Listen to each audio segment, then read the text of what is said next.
If you watch this channel, you know I'm all about using data to track my health. Take everything I've learned along my journey and put it to work for you with my GLP-1 Journal. With 16 rounds of 4 weeks each, this interactive PDF digital download spans a period of almost 15 months, long enough to potentially lose 100 pounds or more. Follow my strategies in real time, with space to input your goals and how you reward yourself, a self-assessment to plan ahead for those tough days, areas to enter and track your measurements, monthly, weekly, and daily tracking checklists, and more, all for less than the cost of 1 month of groceries. Use code BLACKFRIDAY at 100poundsdown.co for 30% off. Hurry! The sale ends at 11:59 p.m. on Cyber Monday.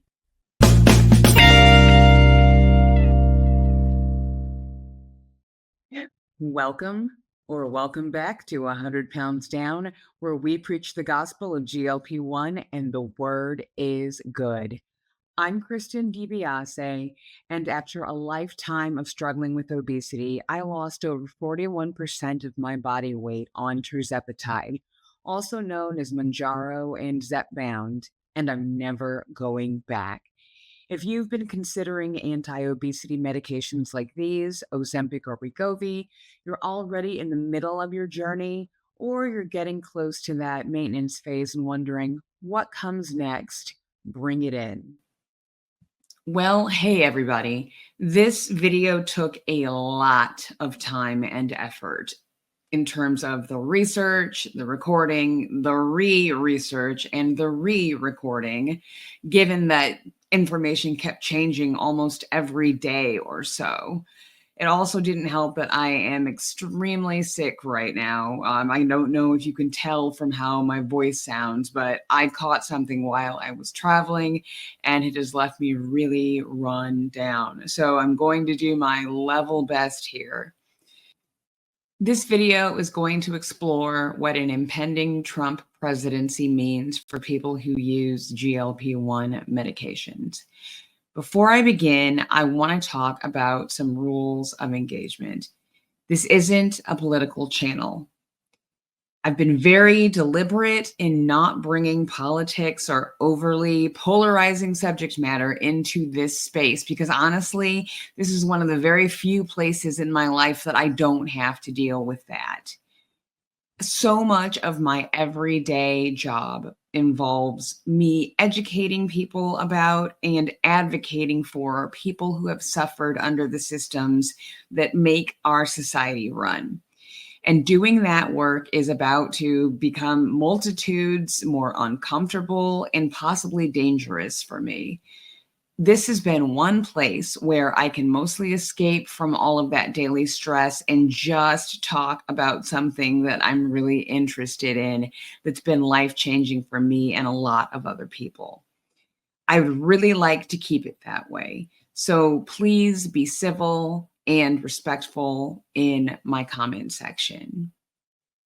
With that said, in this video, I'll be concentrating on 3 primary areas of focus, and I'll be letting you know right up front that a lot of this I will be reading because it is just a huge amount of information that I have had to go through and compile. Hey, editing Kristen here.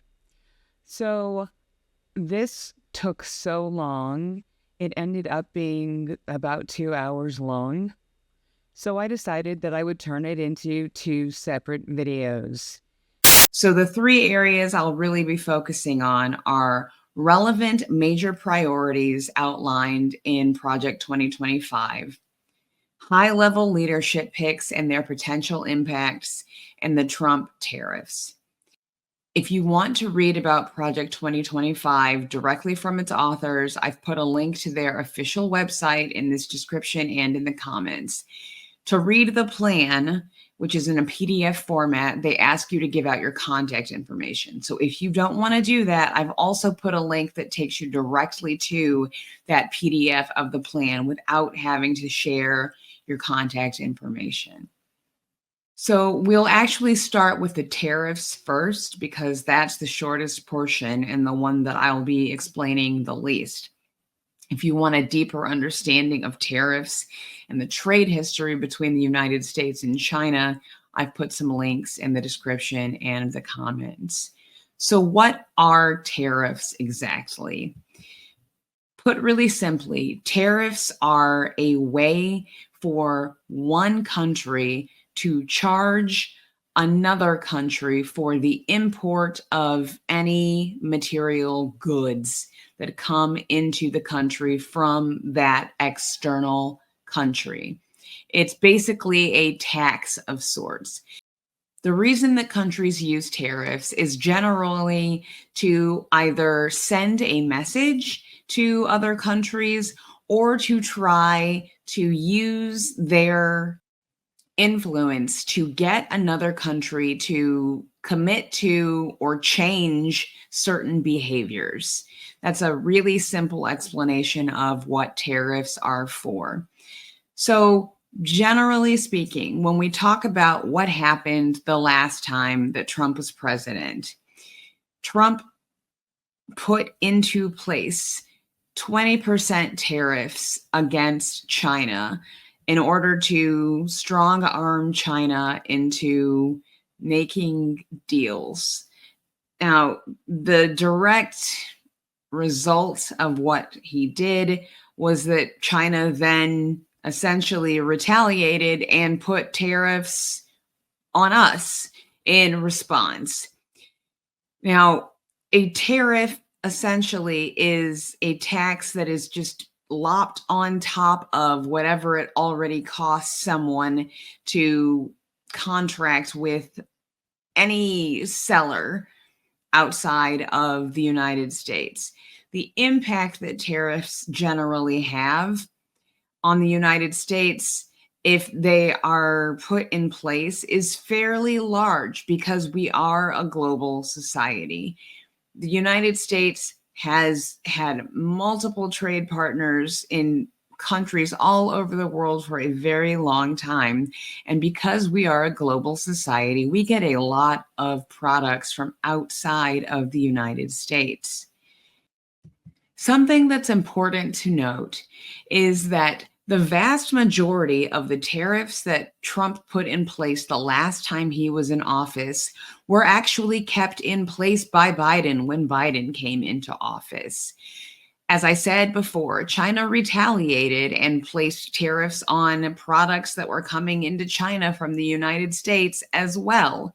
So, in response to that, President Biden did de-escalate a little bit in the tariffs between us and China in order to get them to reduce the tariffs that they placed on us. One of the things that we send a lot of to China is produce.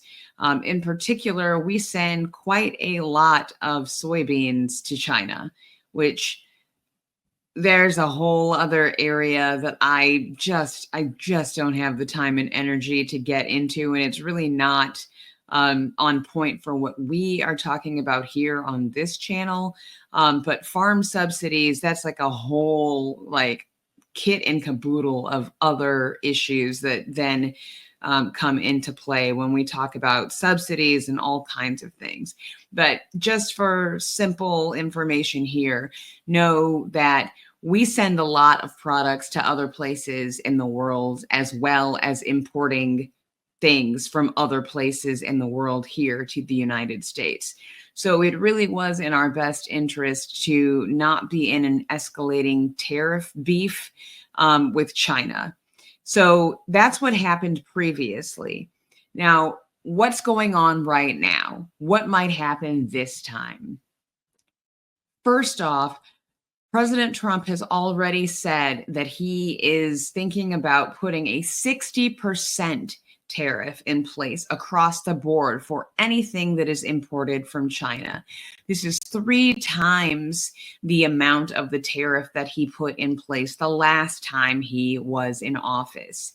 Now, let's be real about what a tariff is. It is a tax, and it is placed on items that come from external to the country. And it has to be paid not by the country that's shipping them into the United States, but the people who are buying those products and getting them shipped to them who are here in the United States. So let's be very, very clear with that. The tax that is paid is not paid by the external country. It's paid by whoever is getting the materials or products or whatever is being shipped into the country, which means anybody who ships something in to our country from China will be paying, on top of the normal price of whatever that thing costs, a 60% markup on top of what they normally would be paying. Okay. So given that you would be paying for more things that are coming in from China, things are going to cost more. Now, how does that have an impact on people specifically in the situation of GLP-1 medications? Well, what a lot of people don't understand about tariffs on imports is that anything that is imported from an external country that is subject to a tariff is subject to a tariff. So it's not just final completed products that are being shipped into the United States. We also source and ship in, tons of companies do this, raw materials that are used in the manufacture of products as well. So not only do we ship in stuff that is manufactured outside of the United States, we sometimes also ship in the raw materials, even if we are going to be the ones who are manufacturing the products here in the United States, because the costs of various types of materials can be cheaper overseas. So this is outside of the realm of GLP-1s, but one really big thing that we import from China is plastics. China is one of the largest sources of manufactured plastics in the entire world. They have just huge areas of industry for manufacturing in their country that are dedicated to nothing but just making all sorts of different types of plastics.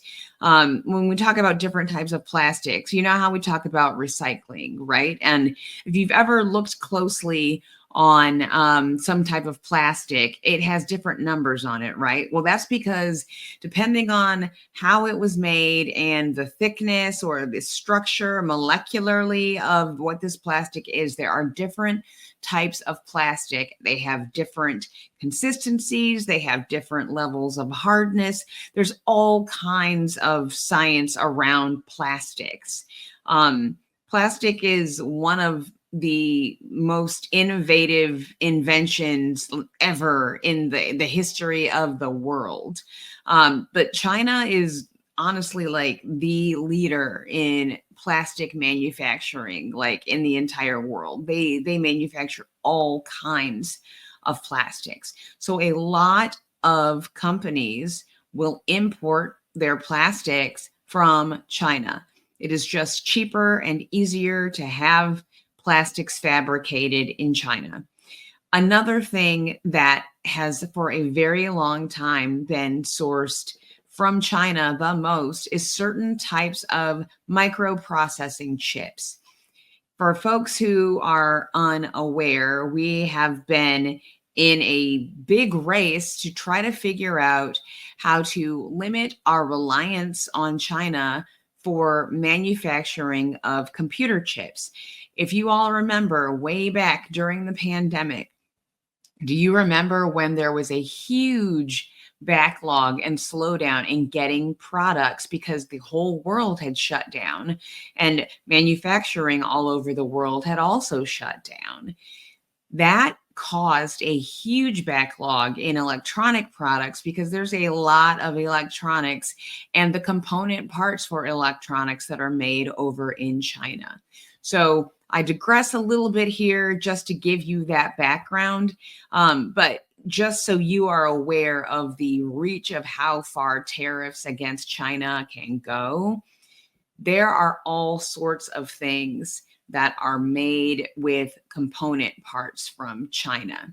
Now, very specifically, when we look at the GLP-1 companies, Lilly doesn't really have any manufacturing in China itself, although Novo Nordisk does. And we'll talk about that in a moment. But Novo Nordisk still ships medications here to the United States. So anyone that is purchasing those medications for retail sale is going to have to pay increased costs because of tariffs on anything that's being shipped from their China manufacturing plants. Now, in addition to this 60% tariff that Trump is wanting to place on imports from China, he's also looking at just doing an across-the-board 20% tariff on anything that comes into the United States from any place else in the world as well. And that's where we start to see more of an impact on our GLP-1 makers.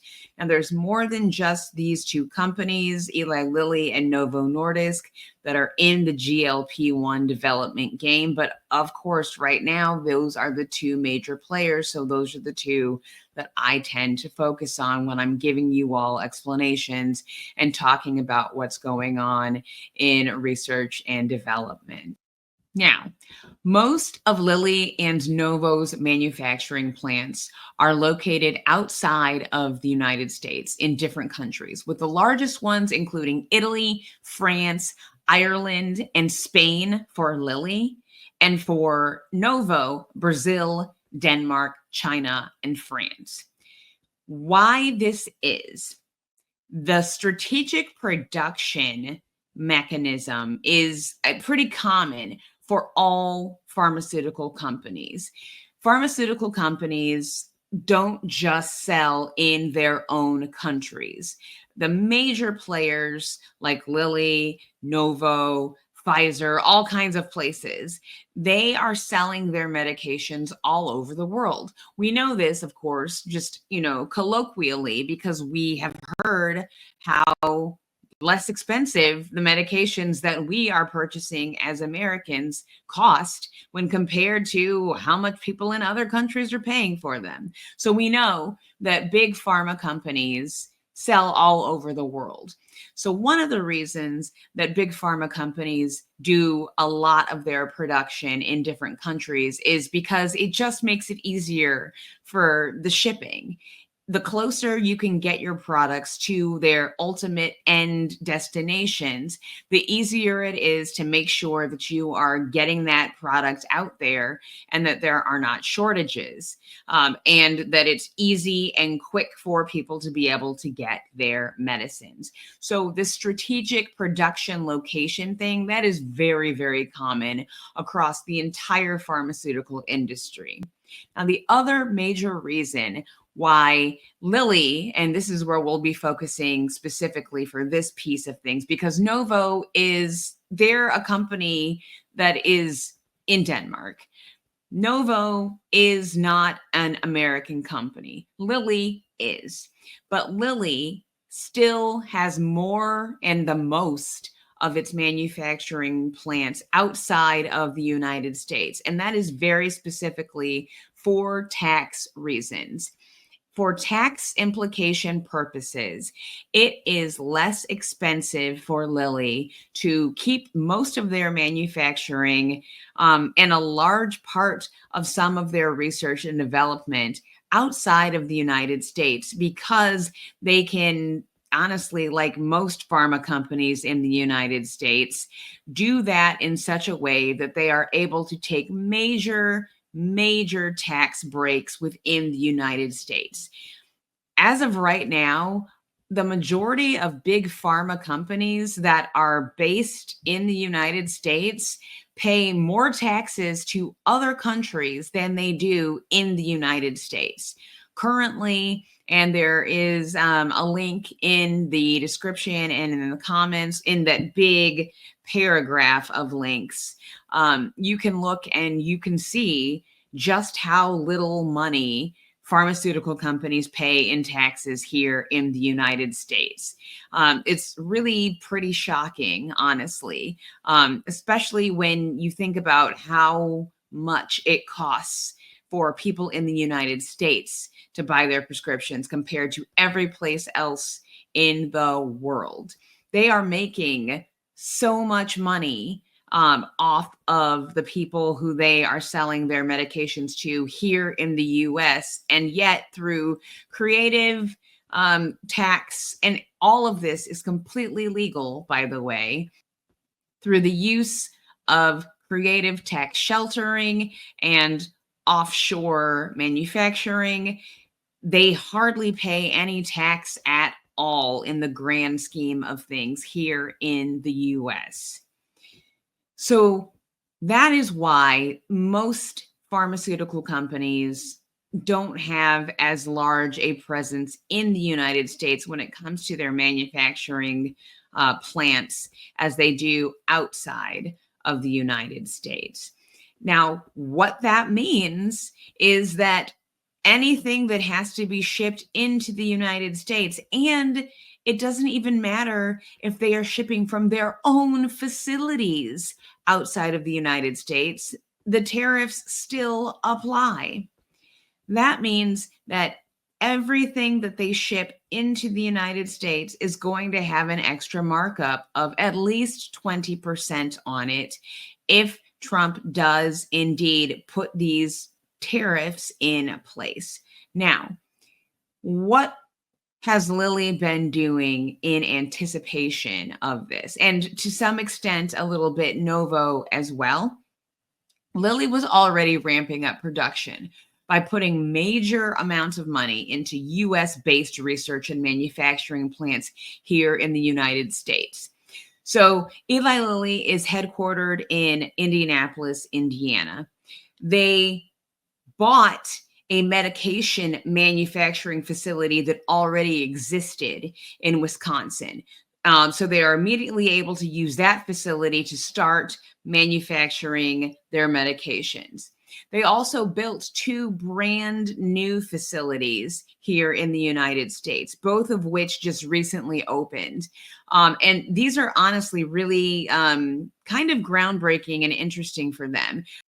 The one that they have opened and built in Lebanon, Indiana, so very near Indianapolis, is a joint R&D and manufacturing facility. So for the first time on their U.S. soil, they are having this facility where they are not only doing that research here in the United States, but they're also doing all of the manufacturing. So they are making the medications and they are making the pen mechanism here in the United States in that facility in Lebanon. The other that they have is in North Carolina. So they already had a facility in North Carolina in the Research Triangle area, but now they have added another of these hybrid type facilities in an area in North Carolina called Concord.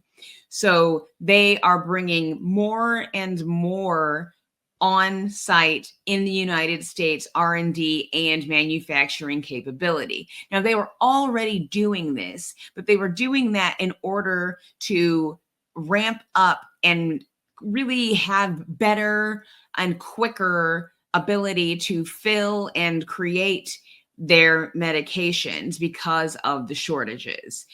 So this was already planned. And the fact that these 2 new facilities opened was largely the reason why Lilly then reported that they were out of a shortage on tirzepatide. So that was already being planned. This idea around the tariffs, that because it was being, advertised by Trump while he was running, people are going to hedge their bets. And just in case, one side wins versus another, they said, all right, let's make sure that we start to get a presence, a bigger presence for manufacturing here in the United States. And so it seems that what Lilly is wanting to do is to shift the bulk of their manufacturing for the medications they'll be selling here in the US to these US facilities so they can then concentrate on using their external facilities outside of the country for other places. But that's not to say that they won't still need to import some of their own medications from those external facilities into the United States if the number of people who are demanding the medication continues to be as large a volume as it has been since the advent of these medications. These are not the only facilities that Lilly has ramped up on, however. In addition to these in-states facilities that they've done here in the US, Lilly also built a new facility in Germany, and they also did some major expansion to 2 of their facilities that currently exist in Ireland, kind of doing the same type of format that these new facilities that they have in the US have as well.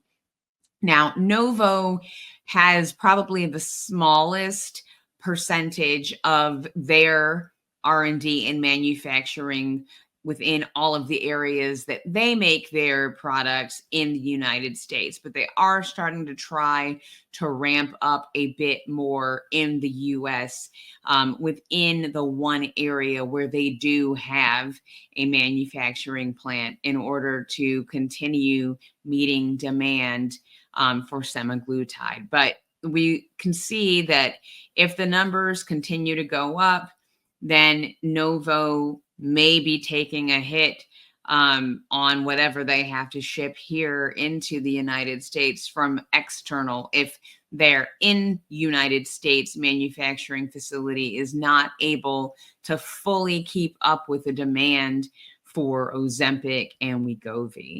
So what do the Trump tariffs mean for us? Generally speaking, you're going to either see the prices go up a bit if they do have to pay more for shipping things into the country, or you may see the prices not go up too much if they are able to shift most of their production for what they sell in the US to their US facilities. My thought is that the price might go up a little bit for Lilly if the amount that they are able to produce here is not enough and they need to supplement that with what is coming in from outside of the country. My guess is that there might be an increase in what the cost of Ozempic and Wegovy is for Novo simply because the bulk of their manufacturing is outside of the United States. Next, we're going to talk about executive branch priorities. From what I have read and researched and listened to throughout the entire election season, I am going to focus in really on 2 main areas when it comes to what things kind of are and what they have to do with GLP-1. There are 2 major priorities that a Trump administration is going to focus on. One of those priorities is more Trump's himself, and the other is more the GOP than Trump necessarily. The executive branch will focus heavily on, for Trump, installing and ensuring that as many employees within the federal government as possible are loyal to Trump and what Trump wants to do. That is not necessarily loyal to the Republican Party, but loyal to Trump himself. The other priority that the GOP, the Republicans, find extremely important for the executive branch is the ability to shrink the size of government in certain areas, or to redistribute funding for areas that they do not support and to redirect that funding elsewhere. Those are the two primary priorities that will impact GLP-1 medications. And so we'll go into this in a little bit more depth now. So let's talk first about the normal process when the governing party changes after an inauguration, after an election, and one party that was in office has lost, and the other party is now coming into power. There are two types of federal employees: appointees and civil servants. Appointees have to go through the Senate's confirmation and hearing process. It's called advice and consent. So the rules say essentially that the president is the person who appoints the heads of the major departments within the executive branch. And the folks who are in those roles serve at the president's leisure. So essentially, they're in the job unless the president decides they don't want them in the job anymore. And then they tell them, hey, please resign. That is kind of the appointee side of things. Now, civil servants are largely career federal employees. They are more of the rank and file kind of people that are just doing, everyday jobs. They're, people who want to work for the government. Civil servants do not go through the Senate confirmation and hearing process, but they do go through very rigorous and extensive background checks to become federal employees. And those background checks are typically carried out by the Federal Bureau of Investigation, or the FBI. The last time that Trump took office, he removed the commissioner of the FDA, Dr. Robert Califf, from his position as the commissioner immediately, as soon as he was inaugurated. The very next day, he pulled Robert Califf out of the job as the head of the FDA. So it's important to know this is not at all uncommon. In most federal agencies, as I said, the top position is typically going to be held by somebody who is appointed by the president and then confirmed by the Senate in Congress. And those are often people who have been good to that particular candidate's campaign, or people who that candidate feels will carry out what that candidate wants to do. That is not at all out of the ordinary at all. And so I'm using the FDA as the example here because you'll be able to see some of the things that I am talking about by looking at their organizational charts and also looking at some links that I have also put in the description, along with a link to their org chart. The links that I've put in the description and comments, in addition to that org chart, are going to take you through some of the history of the FDA in terms of their past commissioners and past acting commissioners, and also some of the staff members within the offices that make up that particular office, the Food and Drug Administration. Now, during the period that a president's nominee is going through the confirmations process, another high-ranking employee within the organization is typically named as an interim leader. Because again, most of the time, if a person is getting replaced when a new administration is coming in, they typically get rid of the person who's at the top like right away. And so there's then like this hole at the top of the agency. And so somebody who is, and somebody who's an under person, but also pretty high up in that department will step up and be named the acting chief or the acting commissioner, the interim chief, the interim commissioner, depending on what the department is, what that name is.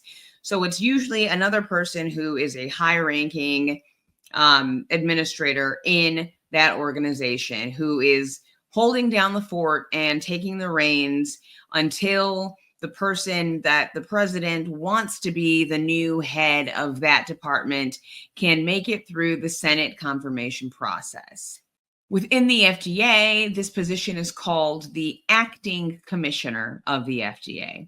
Now, if you take a look at those links that I talk about in the description and the comments, you will see that by looking at past commissioners and acting commissioners, as well as the heads of the various departments within the FDA, you'll start to notice a trend. There's a lot of duplication, and that is for a reason. Because most of the people who work in federal offices within the executive branch, the rank and file employees, those civil servants, are regular, everyday government employees. Those are people who have extensive knowledge and experience and skill to do the jobs that they have been hired for. They are more like regular, everyday people who actually need to know how to do the jobs in those departments. And so there's not a ton of turnover when it comes to career civil servants. That is so you can maintain consistency and stability for the country, even during periods of time when there are shifts and transitions, like when the acting head over an org is in place because they are confirming a new head of the org. Most of the time, when a president comes into office and appoints someone as the head of one of these executive branch departments, that person typically has had at least a relevant or closely aligned background and skill set that tends to sort of match up with the area that they have been appointed over. When it comes to the Department of Health and Human Services, which is the large-scale umbrella agency, the high-level department that oversees anything that has to do with like medicine, food, drugs, health, all of those things, many, many, many different organizations. That person has typically been someone who has had either medical or scientific bona fides. Generally speaking, that has been the case. So in the past, however, we have seen that with past picks from President Trump, not always are the people that are being put in place subject matter experts in the organizations that they are set to oversee. One really obvious example that comes to mind when we think about the previous Trump administration is Dr. Ben Carson. Ben Carson, gifted neurosurgeon, very, very intelligent as a doctor, was placed in charge of housing and urban development. I'm not going to get into my reasons for why I think that was, but he doesn't have any background in housing policy, urban development policy, any type of policy that would have anything to do with HUD.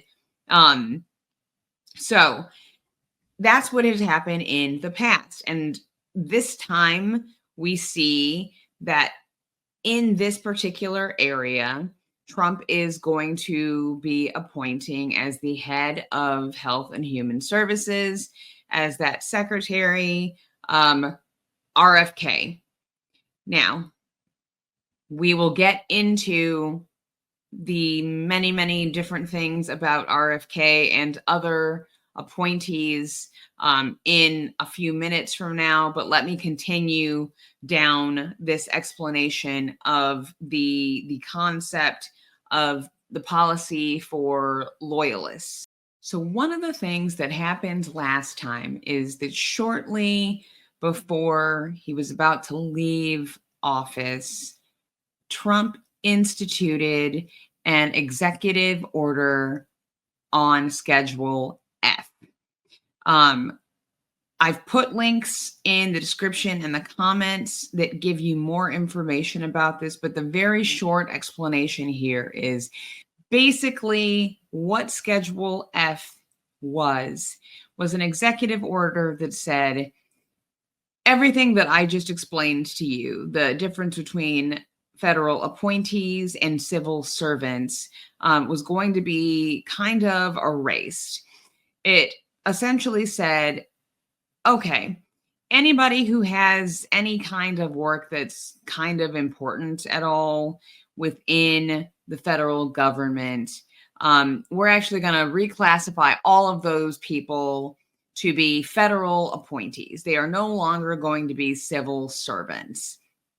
And essentially what that would then do would be to make it much easier for Trump to be able to fire people who did not seem sufficiently loyal to carrying out whatever things he wanted to do. The issue with reclassifying people who are civil servants and making them federal appointees is that there would be lots of different benefits that come with being a person who is a civil servant, like retirement, a lot of those kinds of regular employee benefits that people who have regular people jobs, including inside the federal government, have. That people would no longer be eligible for. There are also protections in place that make it more difficult to fire people who are career civil servants. That's why there is a difference between federal appointees and career civil servants. The whole purpose of those designations is in order to make sure that there is stability and consistency in governance when it comes to the people who have the skill sets to actually do the work that is required for those particular executive agencies. There's also a lot of other restrictions around people who are federal appointees, depending on how high up they are in certain areas. There are things that people have to typically give up for ethics reasons. So it really would cause a lot of difficulty for regular everyday people who just happen to have jobs that are in the federal government. It was essentially just going to make it a lot easier to fire people and replace them with people who are loyalists, but people who did not necessarily possess the requisite skill, experience, or, know-how to do the jobs of the real work on the ground at those organizations. So this largely was not able to be carried out because Trump lost the election and then didn't have time for it to go very much further. However, when Biden came into office, the House saw the dangers of that Schedule F situation and passed a bill to prevent Schedule F from being repeated should Trump get back into office again. Although the House was successful in passing their version of that bill, the Senate version of the bill did not pass. And so Congress did not succeed in making a law to prevent another Schedule F from happening. So the next thing that happened was that President Biden then tried to put some obstacles in the way that would slow a future Schedule F from happening or stop it. Because the things the Biden administration put in place went through the rulemaking process, they're not completely infallible. They did go through the full rulemaking process to do that. And so in order to, be overturned, it would have to be another full rulemaking process to undo some of those protections. So some of the protections that Biden and the Biden administration put in place to try to prevent a Schedule F from happening was to require essentially a lot more proof around whatever reason why you may be trying to terminate someone from a position. You would have to give certain amounts of notice in order to be able to terminate someone from a position or to change their position from one that is a civil servant to one that is a federal appointee. And even if you did so, it would still leave in place a lot of the benefits for that particular person if their position, while they were already in it, was converted from a civil servant to an employee. So if Trump and the Trump administration decided to go through and rescind that, they could do that by going through the rulemaking process. It just is more difficult to do that, in that if you are changing positions on something that has been a final rule that has been in place for more than 30 days. And the final version of this rule came out like back in May. So this rule has been in place and has been settled for a little while now. You have to have pretty good reasons for why you are changing a rule, and you have to kind of put those in writing or in place. Now, the caveat with all of this is that we are, again, assuming that people are going to follow the rule of law and the intent behind the rule of law and the rulemaking process. When we talk about what might happen this time, that is really important to keep in mind, because if you have actors who are looking to do something and they largely have hold of all of the levels of power, which come January, the GOP absolutely will, they will hold complete leadership over all three branches of government.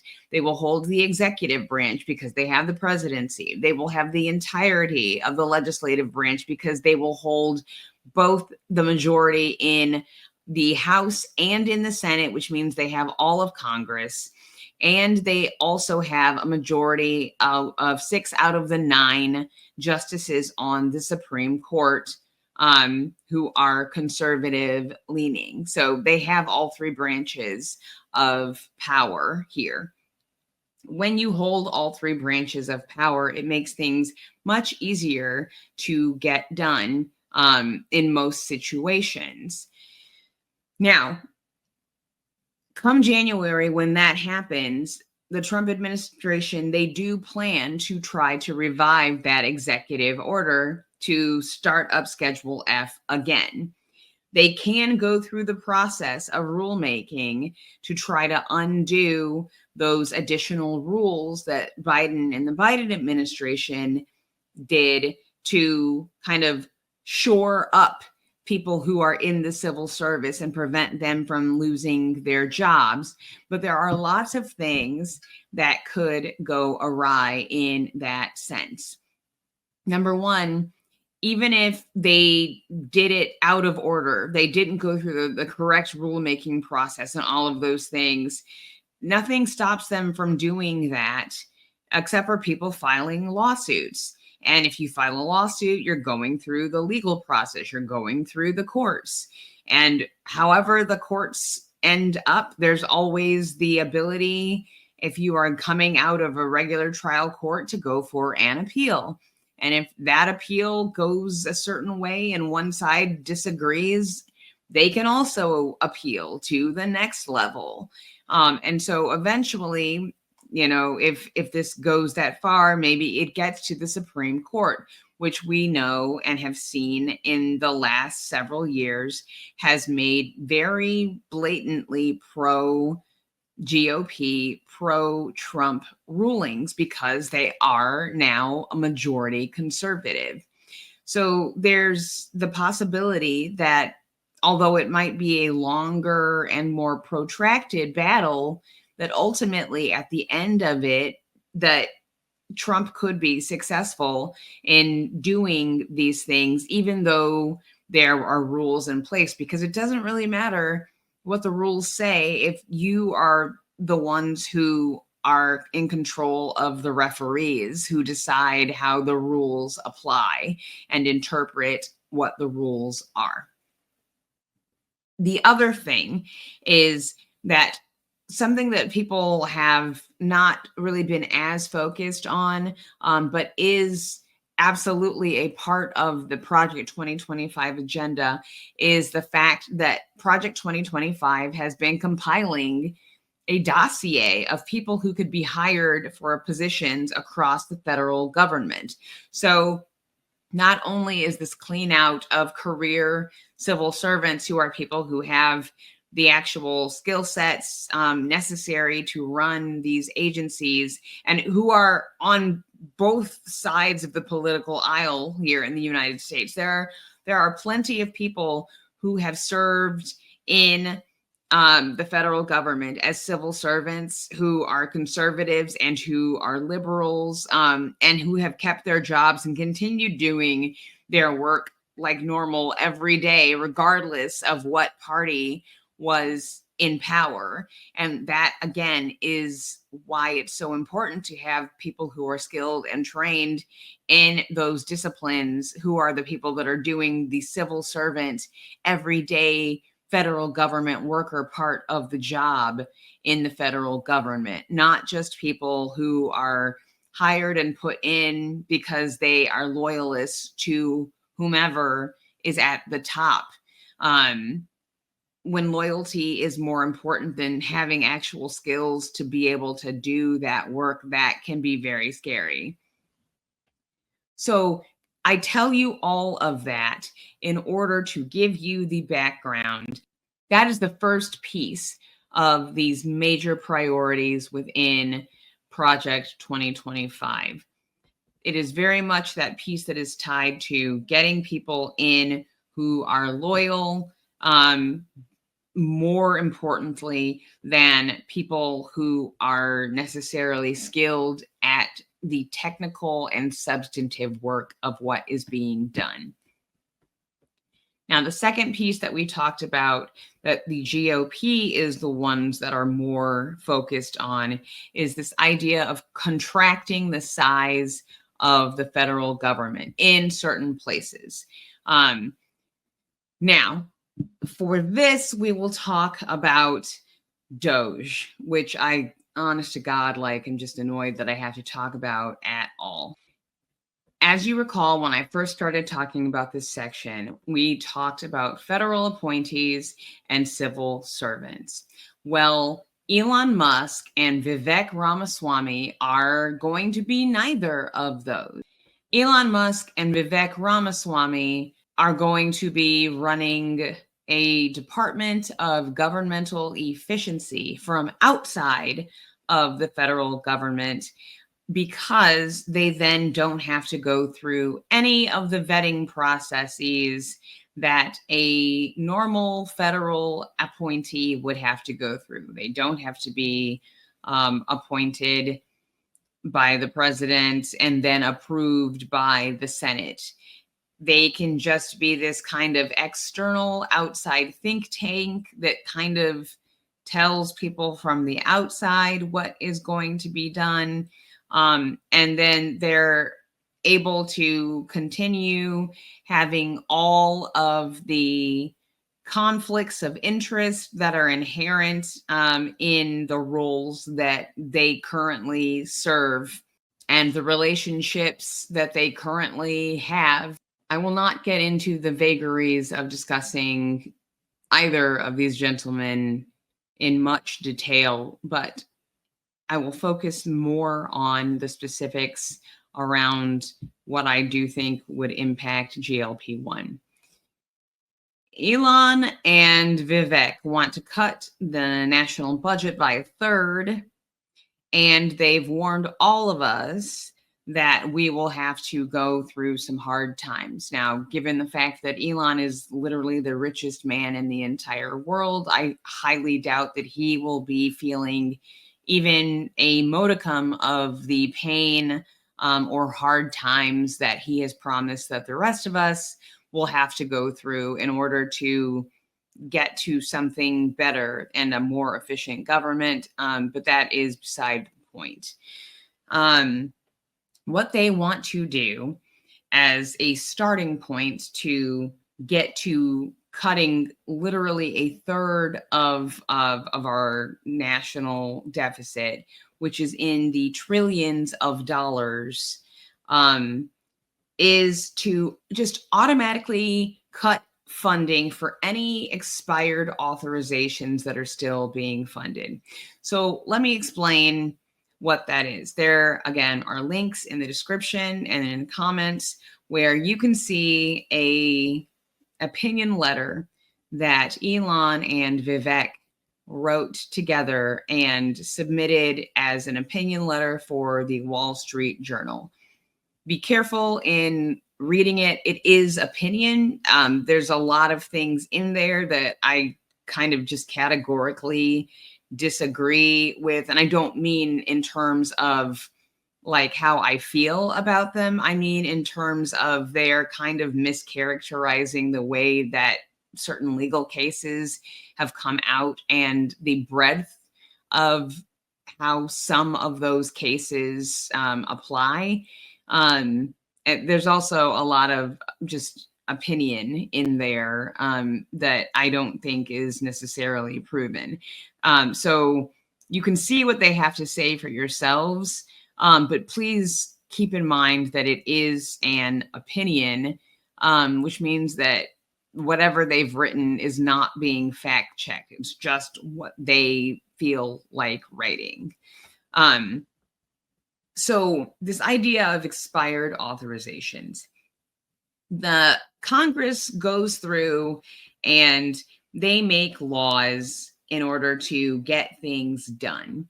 And a lot of the time they will go through this whole process of first getting the law on the books in the first place, which is hard enough already as it is. You got to have a law passed by the House. You have to have another version of the same law passed by the Senate. If there are pieces of the two laws that are different, that don't match up, there is then a process called reconciliation where they've got to hammer out like what pieces are from this version over here that you all put in place are we going to let go through? What versions over here that you put in place are going to go through? Is there anything that is conflicting, and what do we do with that? There's a whole like thing. It is very hard, even when Congress is functional and not completely ridiculous and polarized the way that it is right now. It's hard work to get a bill passed, okay? And then even if you get a bill passed, you then have to go through the process of getting the bill signed. and it can go to the president, and the president can decide they don't want to sign it, so they can veto it. And if the president vetoes it, you then have to override the veto by having a large percentage of the people in Congress vote for the bill again. And so there's many different points in time where a bill can fail. And that's when things are going well and Congress is actually like working and being able to do things. Largely for the last many, many years, our Congress has become dysfunctional and ridiculous, honestly. I'm off on my soapbox a little bit here, but the way that Congress has been acting it's really shameful. And that's one of the reasons why people are so disaffected and people think that their vote doesn't matter. A lot of them are just too busy to do the work of actually giving a about people in the United States, the people who put them in office, the people who they are supposed to be responsible for and accountable to. So because Congress has been split for so long and they are at odds and every single thing is just a giant grudge match, it is very, very hard to get any bills passed most of the time. And that is why presidents have largely started going toward doing executive actions through executive orders, because Congress acts like a bunch of babies who are squabbling and they can't get anything done. That's kind of why we went down the road of executive action in the first place. It wasn't really supposed to be that way, but that's kind of the only way that a lot of stuff has gotten done for a long time. This will be the first time in quite a while that one party has held all of the levers of power. And so honestly, I don't even know if they still will be able to get quite as much done as they are hoping, because there's infighting among the GOP as well.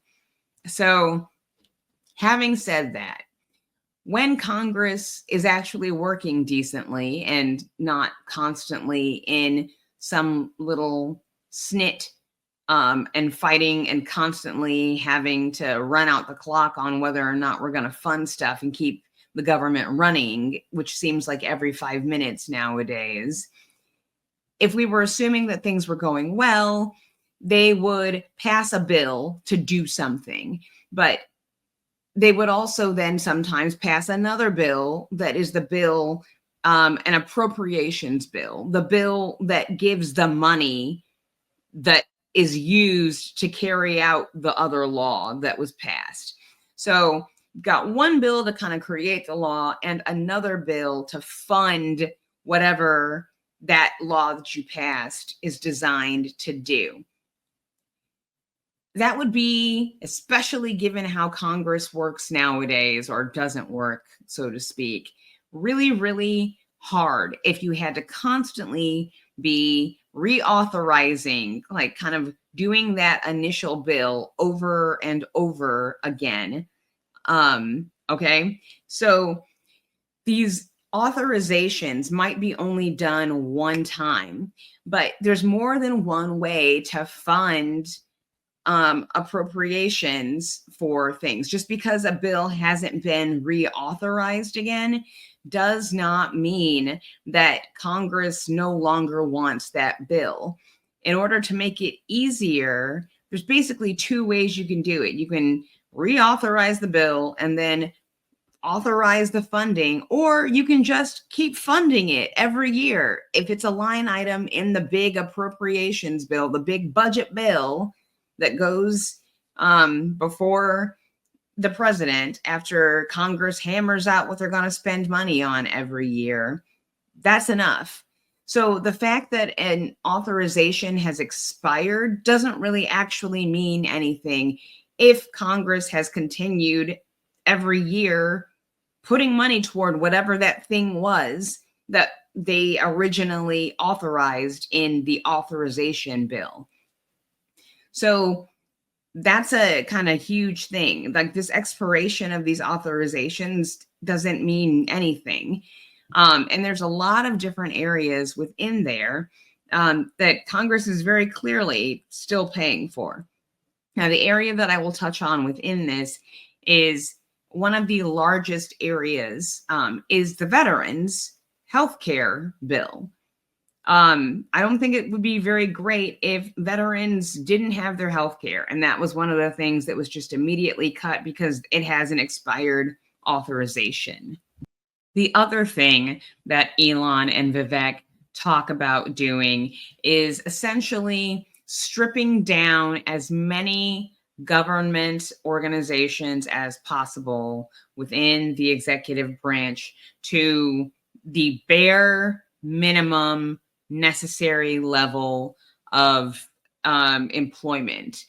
Essentially, they are wanting to take a look at trying to run all kinds of government agencies the same way that Elon first came in when he bought Twitter. I mean, literally, when he first came in, he fired like 80% of the people who worked for Twitter, and then he made everybody else come in and start working in the office 5 days a week. And that's literally the same thing that in writing he has said that he wants to do with the federal government. If you can't tell, aside from the fact that I'm kind of about to lose my voice, I am dripping with disdain here. We see the dumpster fire that he turned Twitter into. I really don't think that we should be running the federal government in that way. But those two pieces put together, what does that mean for people who are on GLP-1 medications?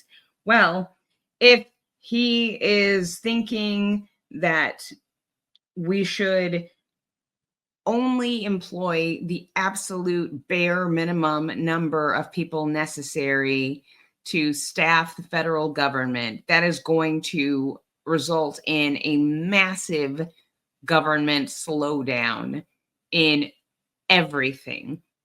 And if anything, most of the departments that operate within the executive branch are understaffed in, comparison to the number of Americans that they are serving. One really great example of that was the IRS. For years, they were understaffed. And then recently, there was a small allotment that was given to up the number of folks to do the work that the IRS does. If we are thinking about the number of government employees in areas outside of the military, honestly, most places are understaffed currently. And so if you're trying to cut back on the number of staff that are working in those areas, any type of services that people need from the federal government, you can expect major slowdowns in service, extensions of time in getting things that you need by multiples. And that trickles down all the way to the people who are on the ground working at the FDA, at the CDC, any of those places that are tied around health. Within our folks who work with veterans, especially if they're looking at just completely cutting the funding for that, that is going to decimate the staff that work in those areas. And we already, as a country, do not do very well at taking care of our veterans when it comes to their health care, honestly. Do we really need to cut people who are supposed to be helping veterans? I really don't think that we should. So when we think about this cut down in services, that goes every place. So think about the FDA. If we cut the number of people who are working at the FDA, there will be less people to do the work of the reviewing and looking at all of those different drugs that are coming for review to be placed on the market. So there will be slowdowns on drugs in the pipeline that could be drugs that are the next wave of GLP-1s, or even other areas that could be the new breakthrough for people who have obesity. All of this kind of leads to the same place. If we get rid of the people who are doing the work, if we get rid of the people who know how to do the work, if we stop paying for the people who do the work, it all results in a slowdown in the output. It slows down those medications making it to the market.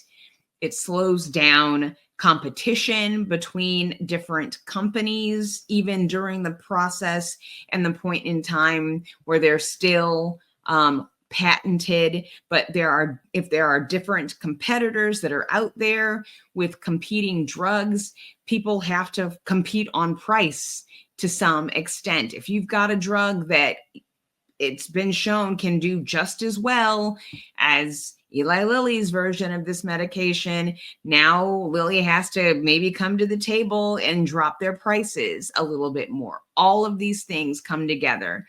The competition aspect for people that are looking at brand name medications. Other brands selling brand name medications are another way to compete during the period of time that drugs are not off of patent and cannot have generics. That is an issue. If you think weight loss injections might be right for you, talk to a medical professional, preferably an endocrinologist or an obesity medicine specialist, because they are the ones who know these meds the best. As always, I'm not a doctor and I'm not sponsored by any pharmaceutical companies. I'm just one woman who's sharing my own experiences and giving my opinions. And finally, if you find my channel helpful, absolutely, please like, subscribe, notifications, and I'll see you on the other side.